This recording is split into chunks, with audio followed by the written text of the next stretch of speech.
Pilots ఎవరైతే మీరు flights fly చేస్తున్నారో వాళ్ళకి ఎంత ఫెటీగ్ వస్తుందండి?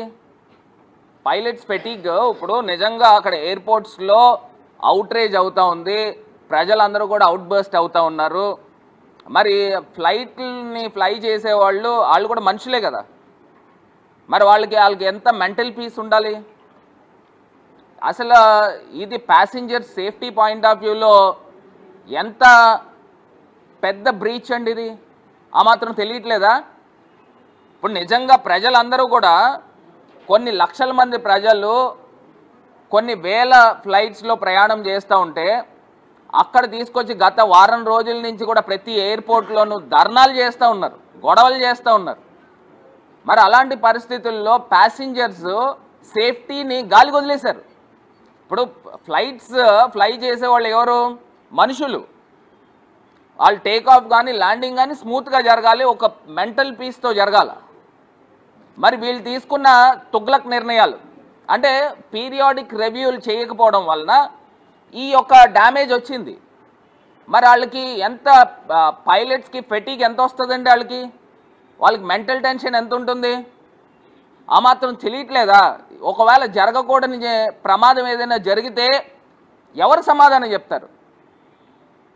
ఈ రీల్స్ మంత్రి సమాధానం చెప్తాడా? ఎవరు చెప్తారండి? మొన్నే అహ్మదాబాద్లో ఘటన జరిగింది, దానికి సంబంధించి ఇప్పుడు దాకా ఏముందనేది ప్రజల ముందు పెట్టాలా? అసలు కారణం ఏం జరిగింది, అసలు ఎందుకు ఫ్లైట్ కూలిపోయింది, దానికి సంబంధించిన ఆ ఘటనకు సంబంధించిన కారణాలు ఇప్పుడు దాకా పబ్లిక్ డొమైన్లో పూర్తి స్థాయిగా పెట్టాలా? అది మరొక ముందే ఇవాళ తీసుకొని ఫ్లైట్ రెగ్యులేషన్స్ తీసుకుని వచ్చారు, బాగానే ఉంది. పీరియాడిక్ రివ్యూ ఏది నాయనా? ఇక్కడే కదా మీకు తెలిసిపోతుంది మీ సామర్థ్యత ఏంటనేది.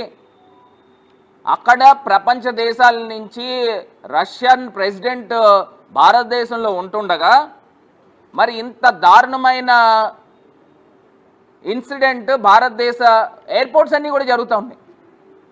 అంటే భారతదేశం పరువు పోయినట్టు కాదా? ఈ యూజ్లెస్ మినిస్టర్ వలన, ఇన్కాంపిటెంట్ మినిస్టర్ వలన, కేవలము అందులోనూ తెలుగోడంట, సిగ్గు కూడాను. ఇన్కాంపిటెన్సీ ఇక్కడ ఏంటనేది క్లియర్గా కనబడుతూ ఉంది. ఇంకా ఇప్పటిదాకా ఇవన్నీ కూడా రెగ్యులేట్ అవ్వడానికి ఇంకొక వారం 10 రోజులు పడుతుంది. మళ్ళీ ఇంకోటి ఏంటనుకున్నారు, ఎవరైతే ఇప్పుడు ఈ ఆర్డర్ ఇచ్చిన సివిల్ ఏవియేషన్ మినిస్ట్రీ మళ్ళీ ఆర్డర్ వెనక్కి తీసుకొని ఫిబ్రవరి దాకా టైం ఇస్తూ ఉన్నారు.